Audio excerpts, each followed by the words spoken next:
told you these remedies were safe. They told you they would cure you. We must examine the information they are presenting.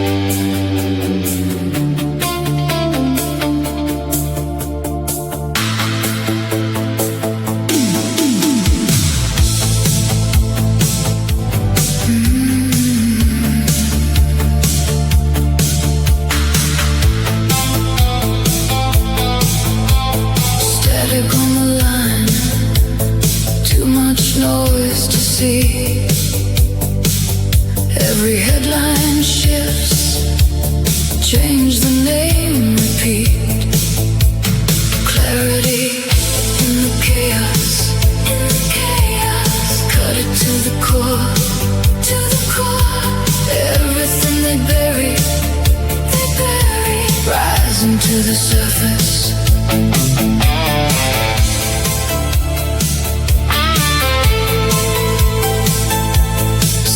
Design again, different words, same line, blur it till it fades, hide it in plain sight. Clarity in the chaos, cut it to the core,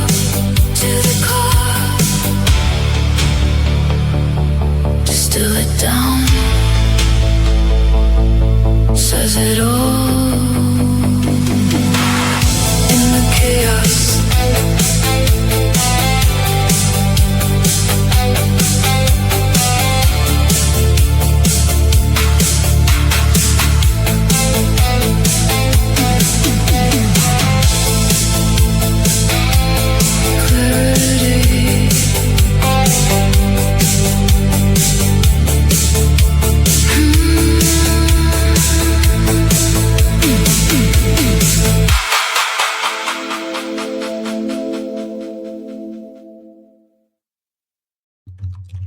Hi, everybody. Welcome to Deception, Distilled, Clarity in the Chaos.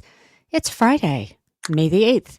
Welcome to episode number 4. We are so glad you guys are joining us. If you're on Rumble, please hit that thumbs up and be sure not to miss your weekly update by hitting that little bell and subscribing to the channel.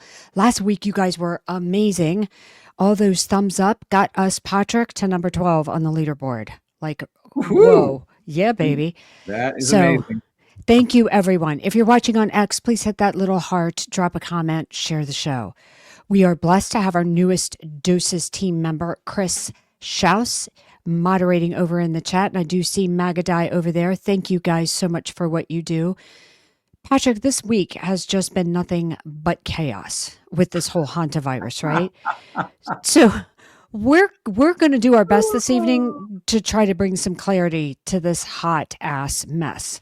So, Patrick and I talked a little bit before the show, and there's so much dichotomy in the whole thing, right? So we're going to try to present what we see, and hopefully things will just kind of be a little clearer for you. So we're going to jump right in and roll because we got an hour. All right, the MV Hondius, which is a Dutch-flagged expedition cruise ship operated by Ocean Wide Expeditions, departed Argentina, that's important, late in March on a route through Antarctic and the South Atlantic regions with stops on some remote islands before heading toward the Canary Islands. This ship is actually built, and this is important too, for polar regions and has a capacity for 170 passengers. So, Patrick, it departed Argentina, huh? How many passengers? 170 capacity. Okay, Keck. Exactly. For those of you who might be kind of not in the Q crazy people sphere, 17 is the Q letter of the alphabet. Wait, strike that, reverse it. Q is the 17th of the letter of the alphabet, and we look for 17s for column. Everywhere. Because they're everywhere. And they are everywhere. So Argentina is where they departed. Didn't President Javier Milei formally exit the World Health Organization? Want to know when? When? Effective March 17th of 2026. Oh my gosh. So Yeah, moving on. Passengers began with hantavirus symptoms on April the 6th. So this is from the Cleveland Clinic. Hantavirus symptoms, Patrick? Okay, come on now. All right, let's look at I it. Here's know. the I hantavirus know. symptoms: fever, stomach problems, fatigue, rapid heartbeat, dry cough, trouble breathing. You know when you get the rapid heartbeat? When they tell you you have hantavirus. Yeah. Because you freak out. So that's hilarious. Anyway, this is just, you get sick because It looks a whole lot like the flu, other than what's missing is the runny nose and the sore throat. So the first death on this ship was on board April the 11th. A cluster was actually reported to the World Health Organization on May the 2nd. There were 8 total cases reported, 5 allegedly laboratory confirmed hantavirus infections, and 3 suspected, along with 3 deaths. 1 patient is reportedly in ICU in South Africa, and the strain, I know, I see your face, Patrick. The strain. I've got PTSD. I know. Having flashbacks. I know. The strain is confirmed as Andes hantavirus, which is native to South America. So, what do we know? Oh, so general hantavirus is spread via breathing in particles of rodent excrement, rat shit. Real quick caveat: breathing in rat shit is definitely bad for you. So I want to make sure that, even though I say there are no viruses, breathing in rat shit will freaking kill you. I just wanted to make you sick. That would probably make you pretty sick. So that's general hantavirus. It's breathing in these particles. It is not spread person to person. Andes hantavirus, unfortunately, is the only strain that can spread person to person, and that allegedly is through close contact through respiratory droplets. So something like a sneeze or a cough, not just exhaled air like on an airplane, but through actual droplets. I sneeze and droplets land on your face. All right. Nice to hear. By the way, no, you're not going to get sick from people sneezing on you. How about that? So this Andes hantavirus has an incubation period of 2 to 4 weeks, but can be as long as 42 days, Patrick. 42 days. I'm going to freaking lose my mind. I know. Right. Just hang in there with me. Right. Hang in there. I can do it. I'm going to piss you off this whole show. It's good, though. This is good.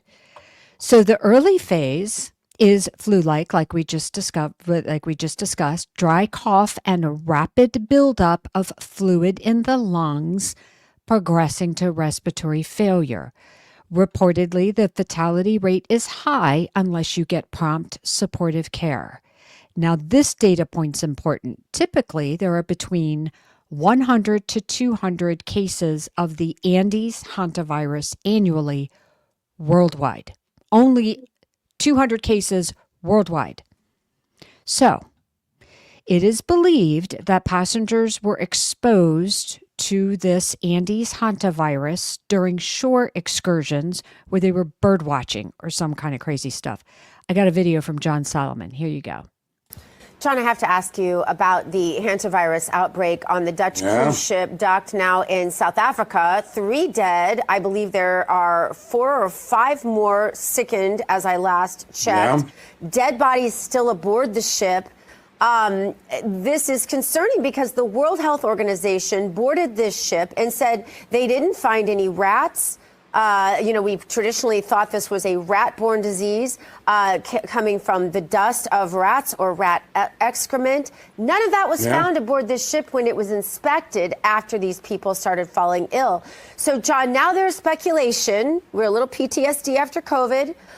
There's speculation that this could be the one hantavirus that is person-to-person communicated, that this could be some sort of bioweapon, that gain of function may have been used again against us. John, what are you hearing on this?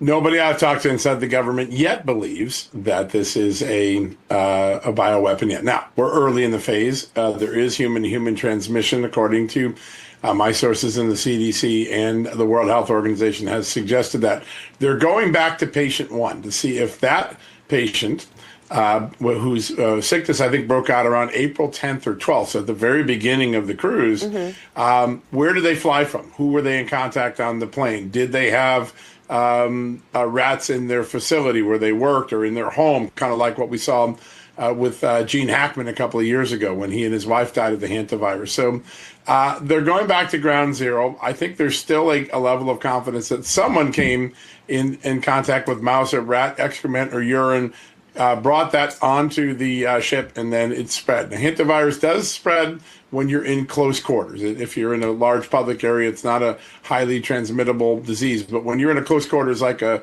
cruise ship where everybody is in contact with each other frequently, it does go person to person. I think that's the current theory. That said, we're always looking for the next pandemic. You have to be. That's the current theory. We're early in the phase, he said. So is this a real virus causing this or something else? Patrick, your opinion. My opinion is that there are no real viruses ever. I know. So how else, what else could be happening on this ship? Well, there could be some people get sick on a ship, and then people in the newspapers write stories about it to support hantavirus claims. Yeah. Or literally nothing at all happens, and this is entirely fabricated. Correct. What I know for sure is that hantavirus is not a virus. There were cases of hemorrhagic fever where people died horribly, and then it was blamed on a virus because the actual real cause probably involved large amounts of liability, which is what viruses really are. Cover stories for, oops, we killed a bunch of people. And I don't know what's happening on this cruise ship, but you don't get sick from getting sneezed on. You get sick by getting rat poop in your food. That'll get you sick. Lots of things can get you sick, but people don't get you sick. It is conceivable that you could hug a person who's got extremely toxic poison all over them and then get yourself sick, but it doesn't have the grow and reproduce in your body and you get just a little bit of it and then you could make 1 million people sick. None of that's real. And I don't particularly relish having to fight this battle with everybody again, but I know I have to, I will. So it's kind of interesting to me that we never hear about these viral outbreaks on cargo ships or military ships where you also have large crews cramped in small quarters. Why is it only passenger ships? Well, my running theory is the fact that the average American or the average citizen will never see or board a cargo ship or a military ship, but lots of people take cruises. Yeah. So it's a great tool for fear porn.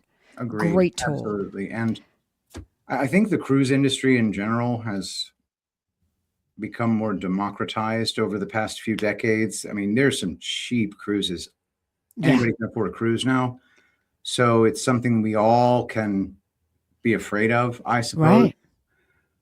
So, and that's how they start pandemics in the first place. They talk about freaking cruise ships. You ever heard of Legionnaire's disease? I think that was a ship, wasn't it? Yeah. Yeah.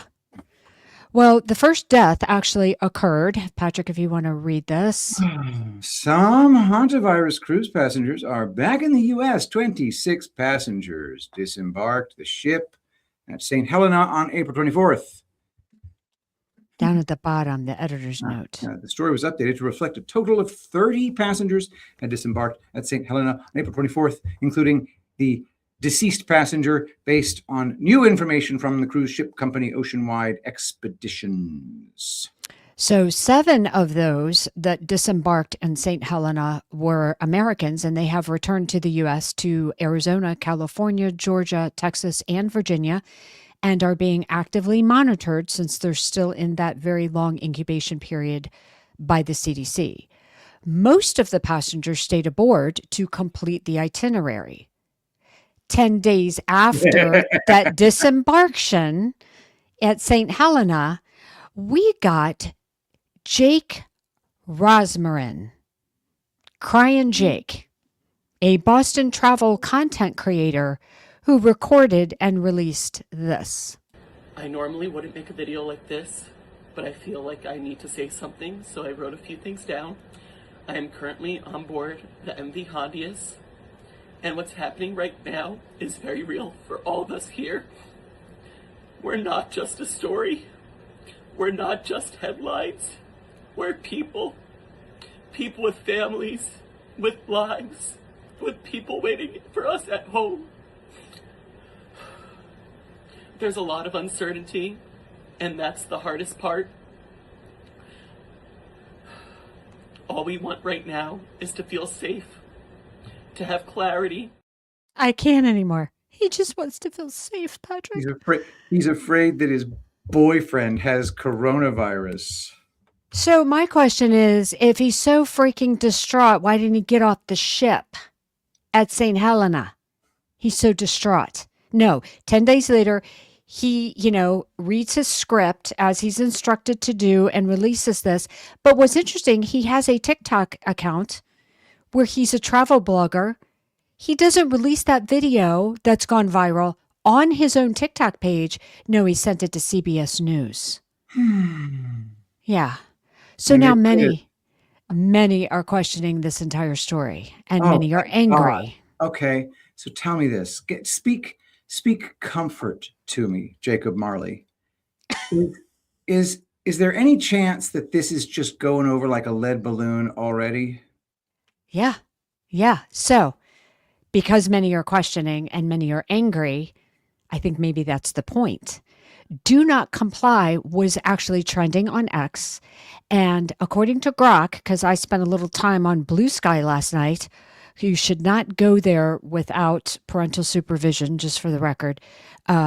Anyway, according to Grok, across X, Instagram, TikTok, Facebook, and Blue Sky, the dominant public reaction to the hantavirus is skepticism and fatigue-driven dismissal and pushback rather than widespread fear.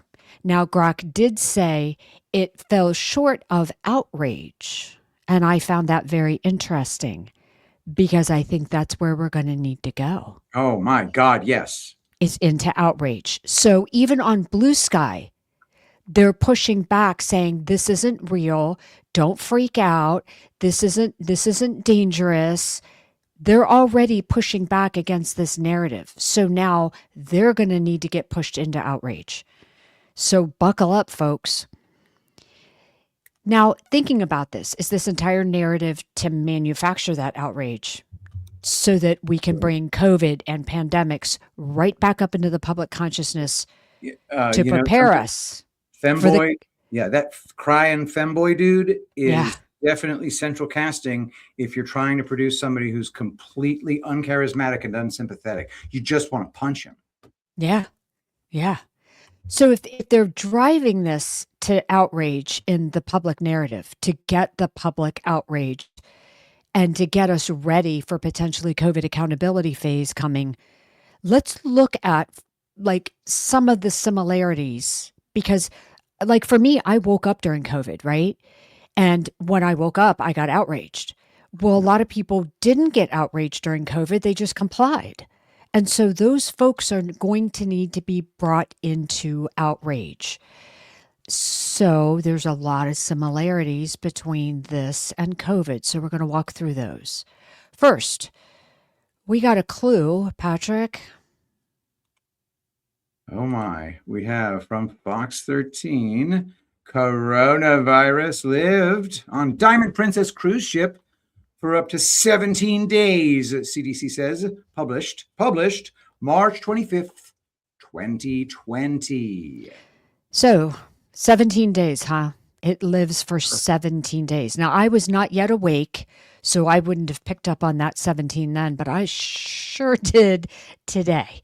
So the Princess Cruise left Japan on January 20th with 3,700 passengers. On January 25th, a passenger disembarked in Hong Kong and tested positive for COVID.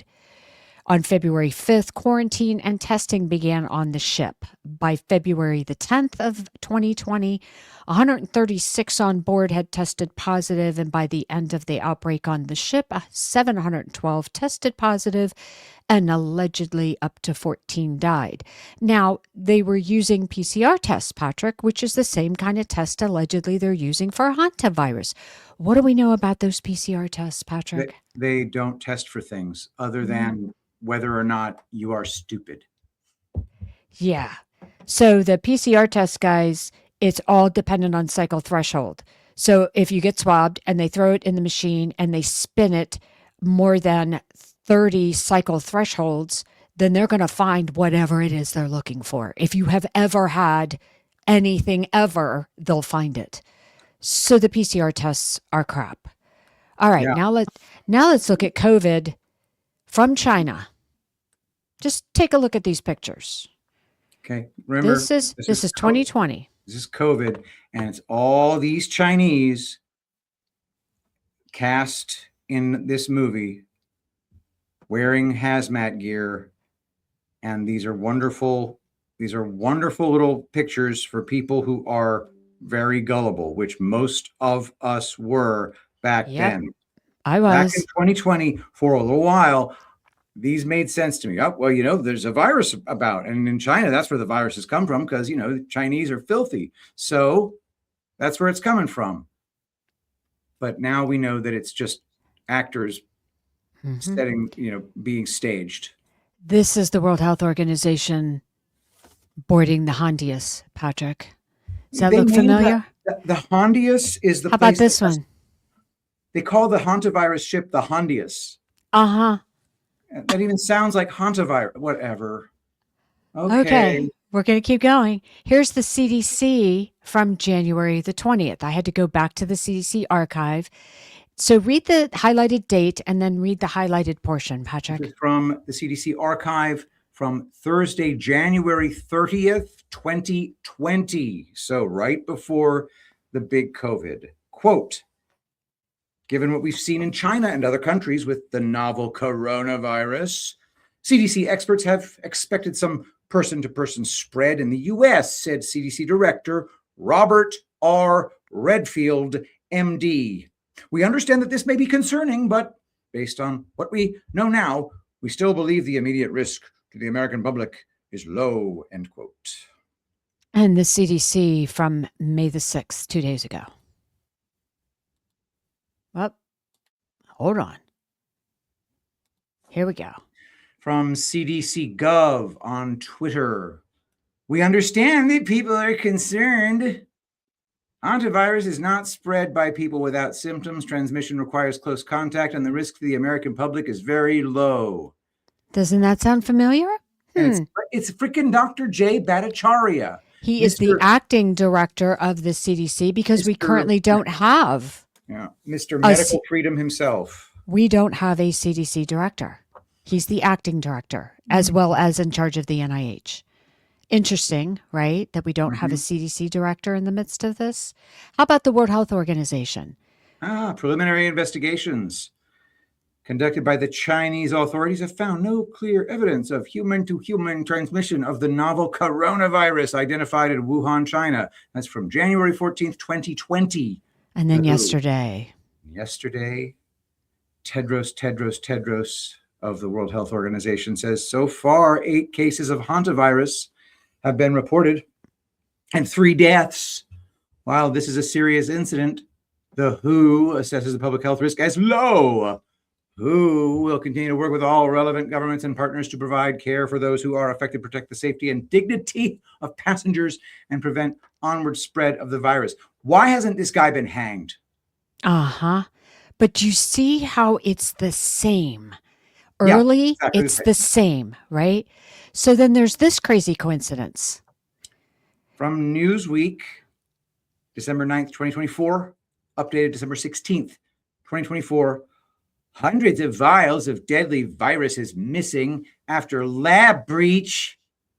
Queensland Health Minister, I'm assuming Australia. Yep. Tim Nichols announced today that 323 samples of live viruses, including Hendra Lissavirus, and Hantavirus. They went missing in 2021 in a serious breach of biosecurity protocols. The breach was discovered in August 2023 with nearly 100 of the missing vials containing Hendra, which is deadly. 2 of the vials contained hantavirus, while 223 vials contained samples of Lissavirus. Or how about this? From July 5th, 2024, Korea Biomedical Review, Moderna and Korea University to co-develop hantavirus vaccine. Moderna said Friday that it has entered into a full-scale collaboration with the Vaccine Innovation Center at Korea University College of Medicine to develop an rmNA messenger ribonucleic acid-based hantavirus vaccine. Yeah, so this agreement between the two was announced in 2024. In February of 2025, mouse studies were allegedly showing progress in preventing hantavirus. Human clinical trials now they've been on hold for over a year, awaiting funding.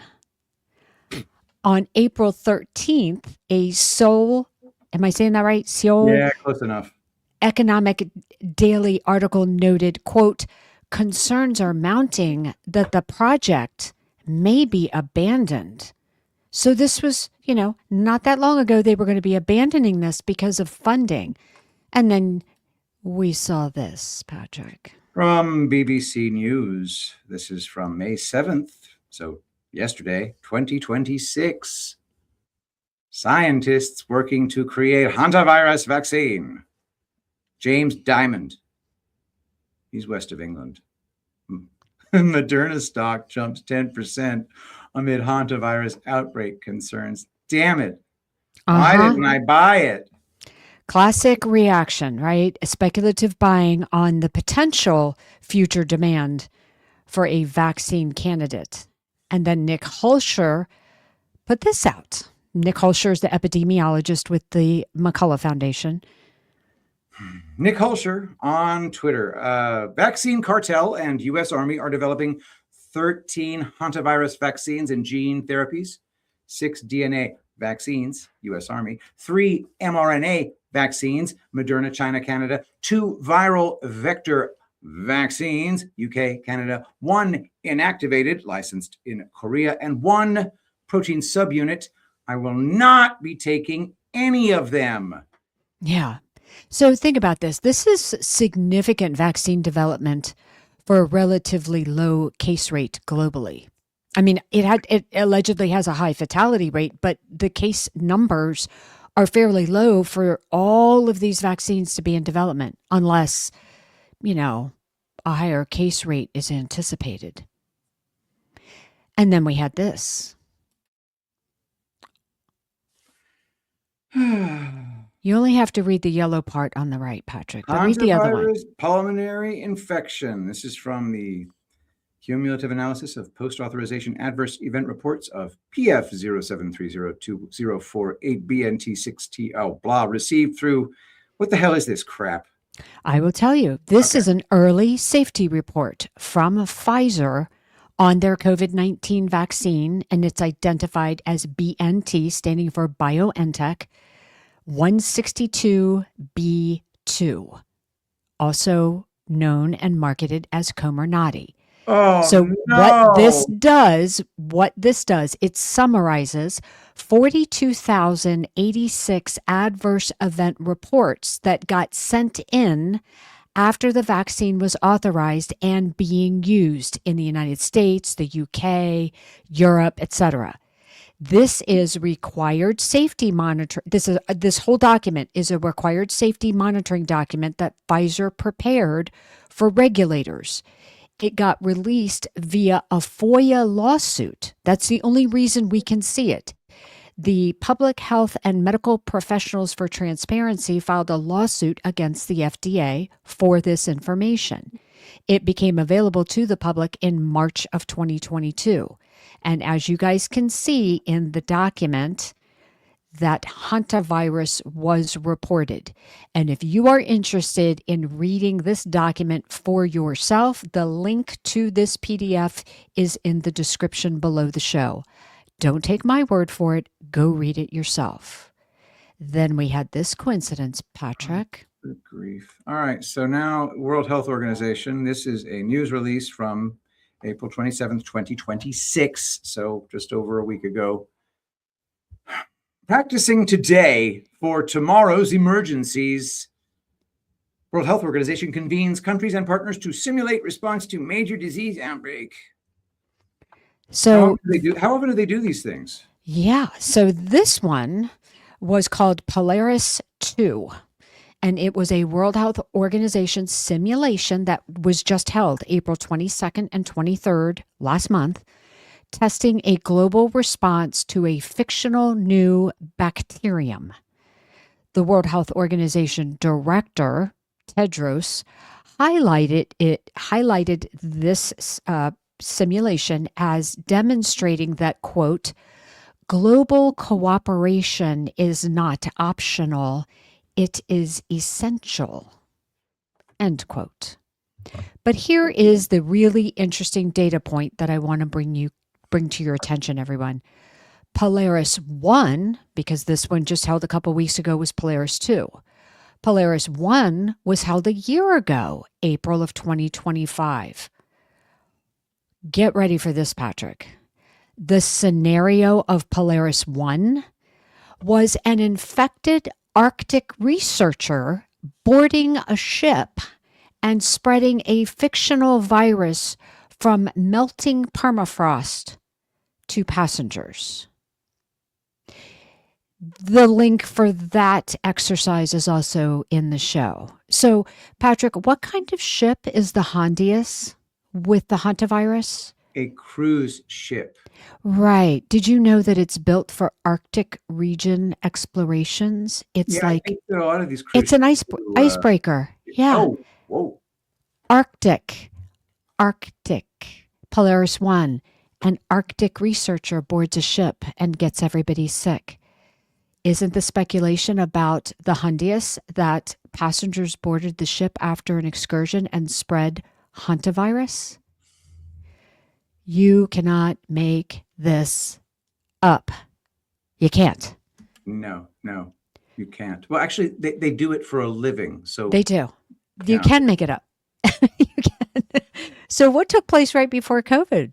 Well, we had Event 201. Of course. And remember that the 0, the O, is just the Earth. So it's Event 21. Right. With a 0 in the middle of it, which is a globe.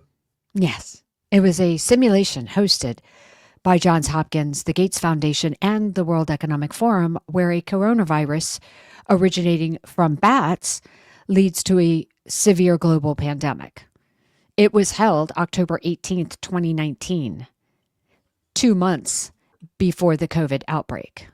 If you're interested in looking at Event 201, that link is also in the description of the show. So then we had the media, Patrick, running with just unrelated fear porn. There you go.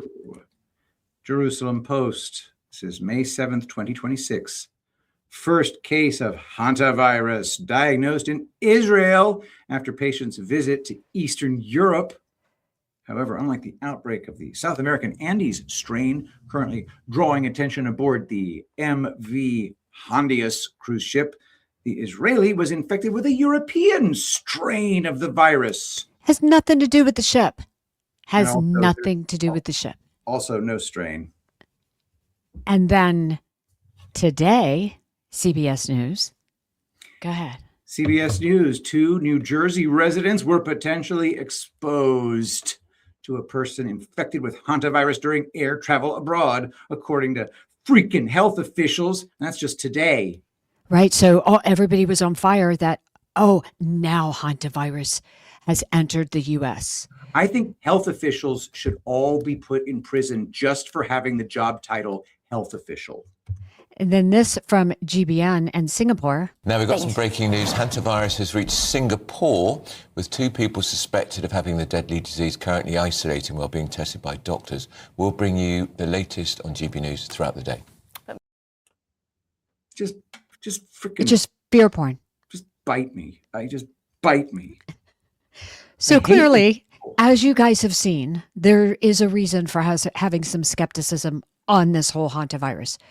But let's just consider, just for consideration, on the dichotomy, that it's legitimate and potentially similar to COVID, with the possibility of COVID vaccines, as we saw in the Pfizer document, inducing susceptibility and possible spread.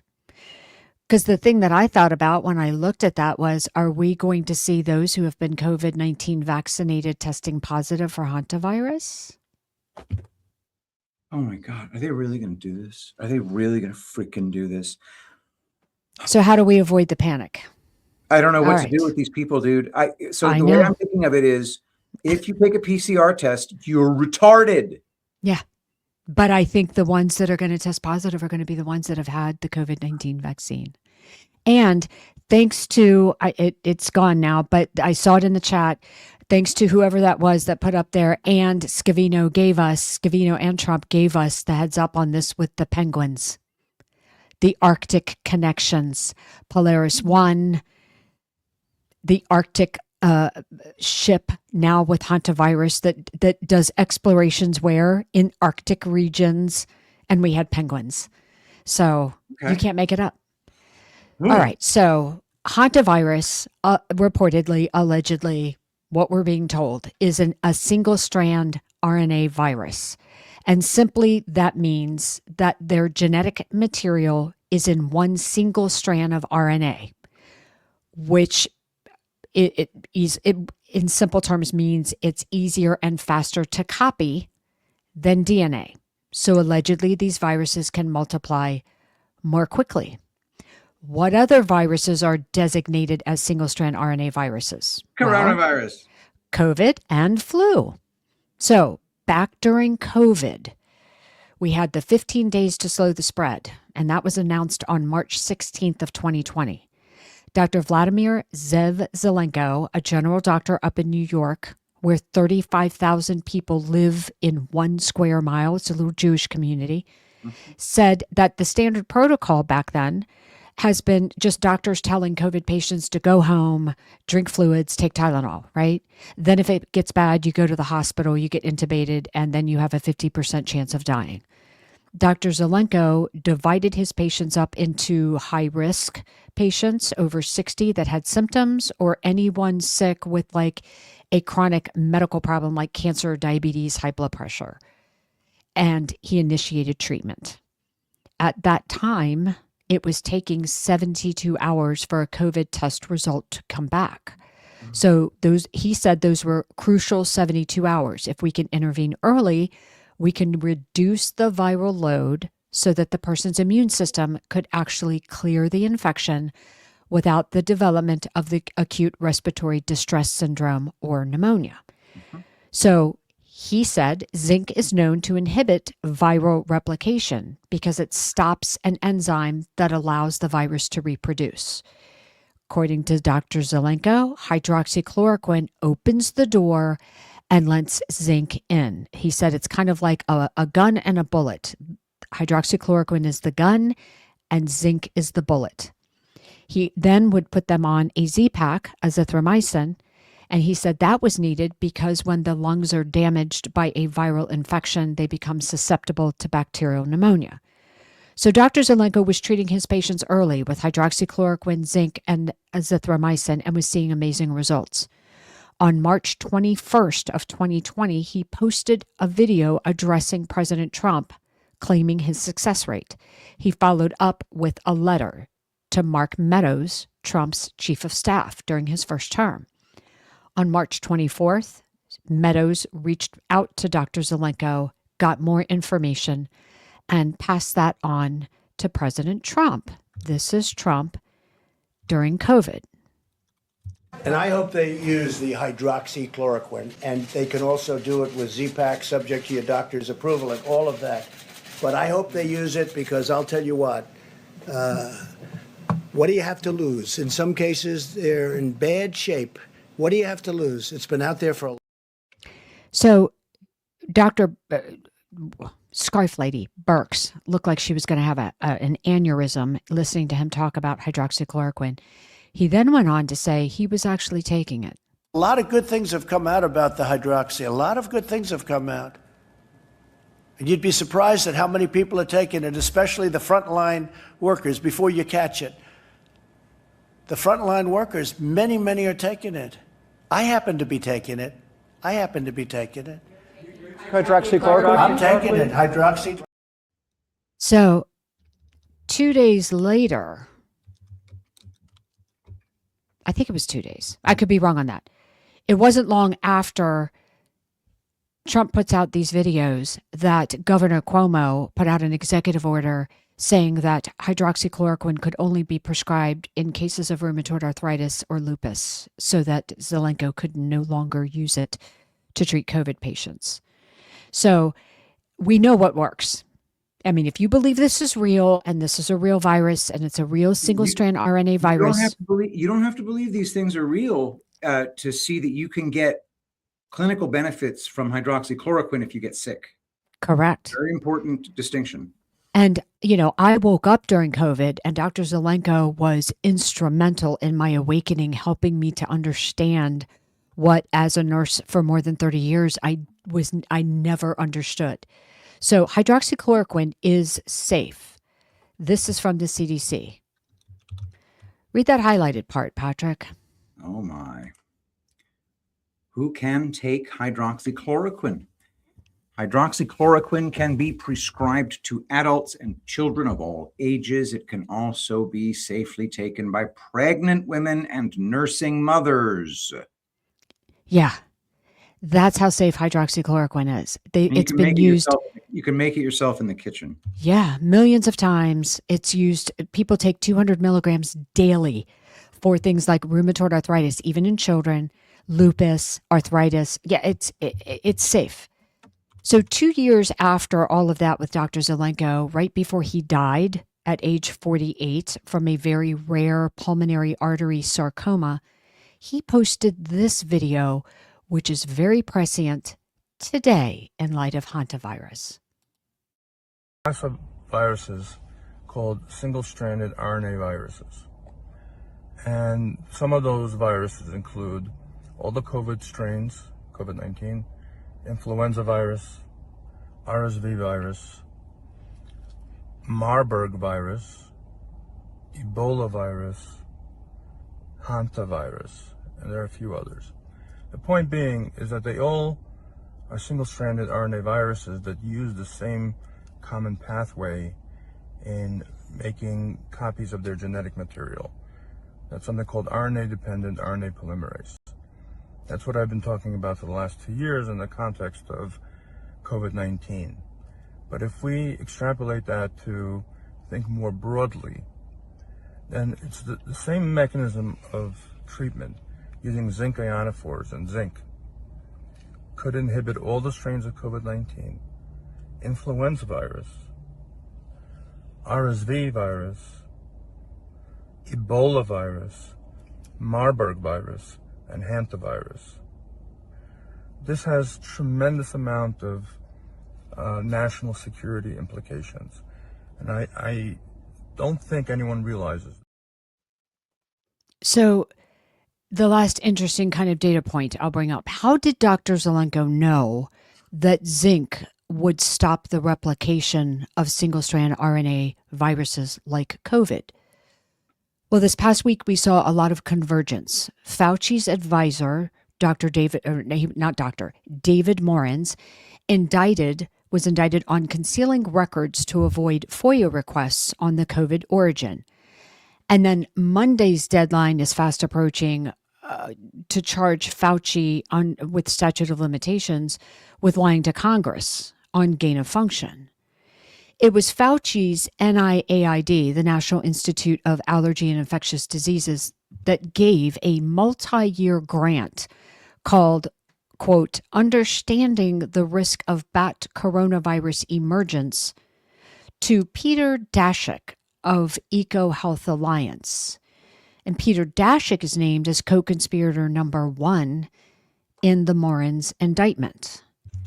Peter Daszak then collaborated with Ralph Barrick at the University of North Carolina, Chapel Hill, to do the research on that grant before the moratorium, and then it was all moved to Wuhan, China. Well, back in 2010, Ralph Barrick co-authored a paper about zinc inhibiting coronavirus in the lab and how zinc ionophores like hydroxychloroquine and things like quercetin block the replication of these viruses. From his paper, I'm quoting, increasing the intracellular zinc concentration with zinc ionophores like hydroxychloroquine and quercetin can impair the replication of RNA viruses, just like COVID, just like hantavirus. So he was just using publicly available information. RNA viruses and zinc. This was in 2010. We're in 2026. We've known this since 2010. And if you want to go read that for yourself, once again, please don't take my word for it. The link for that study is in the description below the show. You know I'm going to bring receipts, guys. Go read it. Don't take my word for it. Finally, the World Health Organization came out against ivermectin for hantavirus, and I believe that this was today. We've seen some online discussion as well indicating that perhaps ivermectin is useful in this case, but we have not seen any research that shows that ivermectin is an effective treatment for hantavirus, and that's what we know at this point. So just to reiterate, as we said yesterday as well, based on what we know, based on the dynamics of this outbreak, based on how it is spreading and not spreading amongst the people on the ship, the people who have disembarked as well, we continue to consider the risk as low for the general population. It's moderate for those on the ship, and we'll be following this closely. And we don't mean following this closely remotely. We actually have colleagues who are in the Canary Islands, and we'll be working directly with Spanish authorities to have. Well, first of all, the fact that the dipshit said disembarked. I know, I was going to say that myself. Patrick, you're the one that's all over that, and that just made the hair on my neck stand up. I think it's called disembarked. Yeah, it's kind of like when you say that we're gonna conversate. They disembarked, Patrick. Mm-hmm. All right. Well, Nick Holscher, again, McCullough Foundation epidemiologist, talked about ivermectin. Ivermectin may help. Really? Ivermectin may help with the hantavirus. It exerts antiviral activity, anti-infective activity against RNA viruses. We know that for sure, but we suspect ivermectin, hydroxychloroquine, vitamin D. You need your vitamin D levels raised to adequate levels. Vitamin C and zinc. All of that stuff. You have that locked and loaded. You'll be in a much better shape than taking the hantavirus DNA gene therapy developed by the U.S. military. So that came at us fast and furious. I'm done. Thoughts, yeah. Patrick? If you get sick, there are a whole bunch of things that can make you feel better. Yeah. The most important thing, and this audience knows this already, we've got to get this message out beyond this audience. So please share this video with as many people as you can. We who are awake know that the virus narrative is fake and it is designed to inspire panic. There is no killer virus that's going to make you bleed out and die. There's no killer virus that's going to make you cough yourself to death. If you get sick, treat it like all the other sicknesses. Get some sunlight, drink clean water, eat some chicken soup, And if necessary, get your hands on a little bit of ivermectin, maybe, or not, if that's not your poison. Or if you're a big hydroxychloroquine person, that can't hurt. Be careful with your dosing of these things, because overdosing is still possible with these things. Here's another one that can make you feel not sick anymore, even though it doesn't really cure the underlying problem. Z-Pak.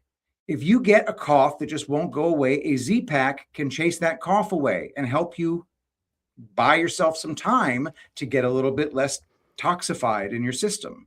Well, I want to address that because, we have been convinced that, oh my God, azithromycin is an antibiotic and we're going to make everything, resistant. You shouldn't take antibiotics. Well, Z-Pak in particular reduces inflammation in your lungs. That's why when you have a nasty bronchitis and you go to the urgent care, the first thing they give you is a Z-Pak. They don't even know if what you have is a virus or a bacteria, but they give you a Z-Pak because it reduces inflammation in your lungs. I think that the most important lesson to take away is just because a thing works doesn't mean that the story behind it working is a true story. Yeah. You're told that the azithromycin kills the bacteria. It's a macrolide class antibiotic, and it causes the bacteria to die because of X, Y, and Z. That is a story. And the story is not backed up by laboratory evidence. But what you do have is you take this stuff and you stop hacking up goo. And you stop wheezing. Uh-huh. And if it is, if the goal is to get not sick, and by the way, sick is just a state of trying to get well. It's a state of trying to get toxins out of the body. When you're coughing up gunk, that's your body depositing poison into that gunk and letting you get it out. That's what detox is for the human body. The Z-Pak puts that whole process to a stop. So whatever your body was trying to do comes to an end. The problem is that process can also kill you if it gets out of control itself. So while, in my opinion, an antibiotic isn't going to make you healthy, so to speak, it is going to end that crisis and give you and buy you some time. So Dr. Lee Merritt agrees on this. Even though an antibiotic isn't the answer to all your questions, it can, in a crisis, save your life. Mm-hmm. So take that for what it's worth, and then, do your own research. And there's a ton of stuff out there. Do you want to do a tox report tonight? I would love to talk to you about my experiences in the first COVID. I was panicked, just like a lot of other people were, because I didn't know that this entire story was false. What I learned through all of my research about sickness was that everything you've been told is a lie, that you are not under constant assault from outside forces trying to make you sick. You have habits and you have things that you put into your body that make your body want to do something about it. Namely, give you a cough to get that crap out of you one way, to give you sweats, to give you a fever, to make certain gel systems in your body get runnier so that they can flow out of your body more easily. Vomiting is a response to toxicity. Diarrhea is a response to toxicity. All of these things are, oh gosh, there are toxins here. The liver is overworked as it is. We're going to have to go to other methods of detoxifying other than just oxidation in the liver. Well, if you try to support that process on a daily basis, and in general, do what you can to avoid toxins, you will find that you don't get sick as much. And something that I use to supplement that process is called Zeolite Extra Spray. It is from epicminerals.net. Full disclosure, I am the owner of epicminerals.net. Use promo code DOSES for 10% off, and it supports the channel here at Doses of Deception. And the Zeolite Extra Spray is a combination of humic and fulvic acids and a trace amount of zeolite. All three of these have toxin binding properties.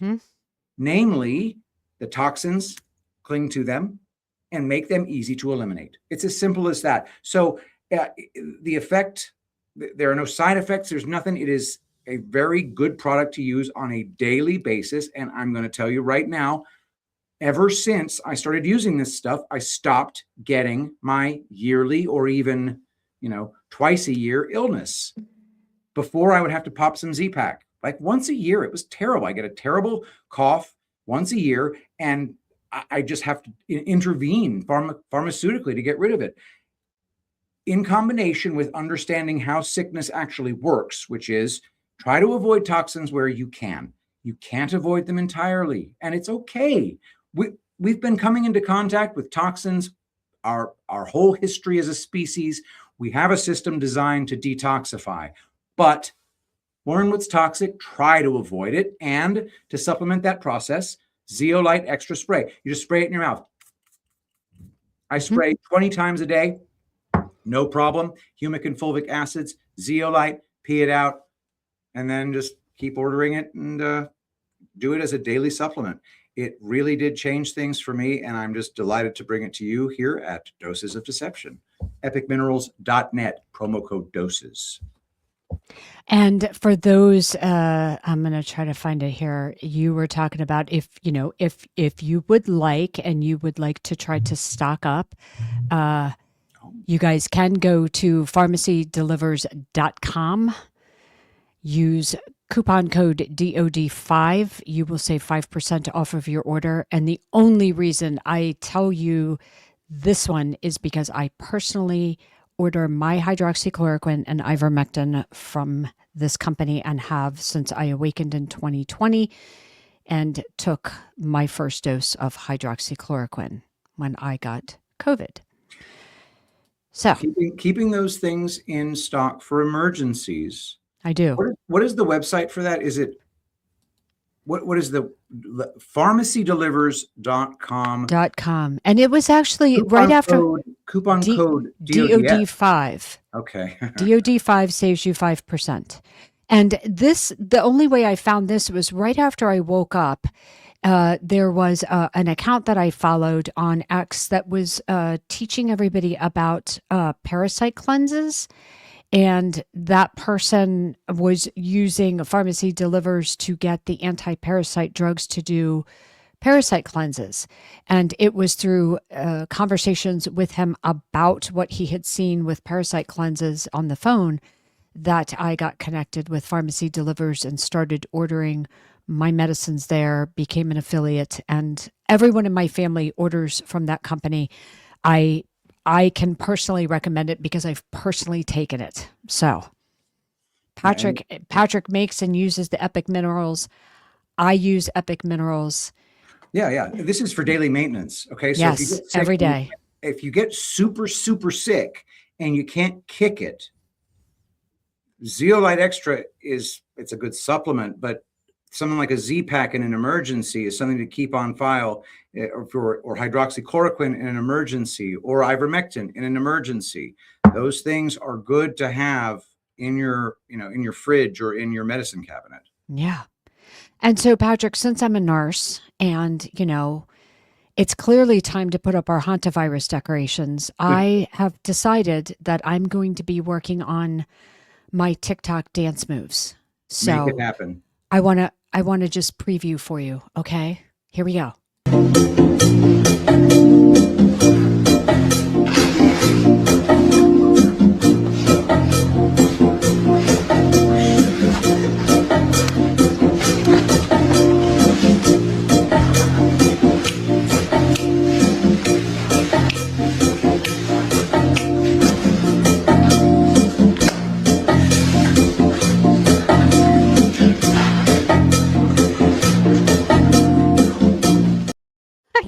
I can't anymore.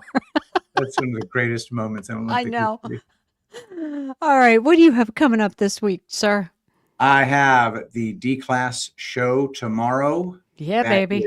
7 p.m. Eastern on the P. Gunnels channel, on the Rambo and Friends channel, and on the News Treason channel. So definitely check that out. Follow me on Twitter, pgunnels1. Follow me on Rumble, pgunnels, and go to epicminerals.net.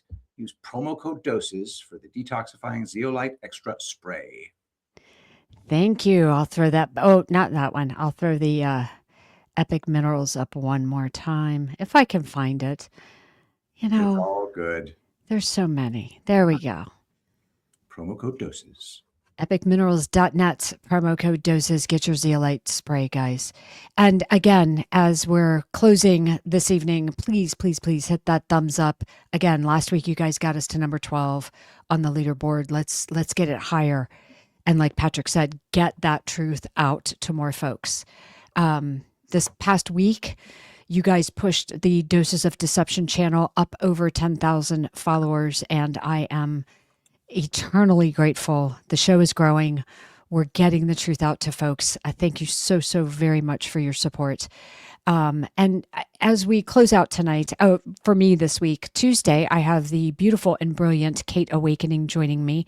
We're probably going to go through some more information about how we can best prepare ourselves from an immune standpoint for what appears to be, whatever this next thing is going to be. So we're going to spend some time doing that together. So I hope you guys will join us, Doses of Deception, on Tuesday at 8 p.m. And then as you guys kind of head into this next week, just try to remember that fifth generation warfare is best defined as a war of narratives. And so we are implored to protect our minds and control our emotions. So until next week, God bless everybody. Patrick, have a great weekend. Have a great show tomorrow night. I will be tuning in. I'll be in the chat checking you guys out. Awesome. Thank you. Take All care. right, you guys have a great weekend. Bye. Bye. Clarity in the chaos, cut it to the core, everything they bury, rising to the surface.